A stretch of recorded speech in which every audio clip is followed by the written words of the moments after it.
تصور كل ليلة يكون لله تبارك وتعالى بفضله ومنه وكرمه عتقاء من النار. ولما تسمع كلمة عتقاء يعني لن تدخل النار أبدا. كان النبي صلى الله عليه وسلم إذا دخلت العشر شد مئزره وأيقظ أهله وأحيا ليله. يا أيها المزمل قم الليل إلا قليلا نصفه أو انقص منه قليلا أو زد عليه ورتل القرآن ترتيلا. جعل لك في كل سنة ليلة عن 1000 شهر أو أكثر بل يزيد. ولذا يقول النبي صلى الله عليه وسلم من أدركها أدرك خيرا كثيرا ومن حرمها فقد حرم.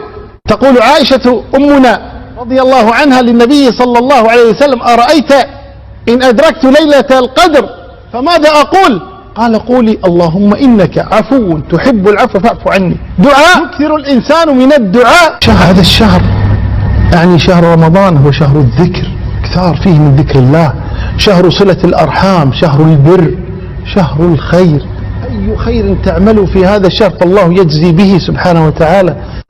فعليك أن تضع لك جدولا تسير عليه في هذا الشهر، أن تكون لك ختمة على الأقل. محروم من يمضي عليه شهر وما ختم القرآن مرة، محروم. اجعل لك جدولا للدعاء، اجعل لك جدولا للذكر. لست عاجزا، ولكننا نضيع أوقاتنا فيما يفيد وما لا يفيد للأسف. ختم القرآن يستغرق 10 ساعات في القراءة المتأنية، فإذا كانت القراءة حدرا في 8 ساعات تختم القرآن.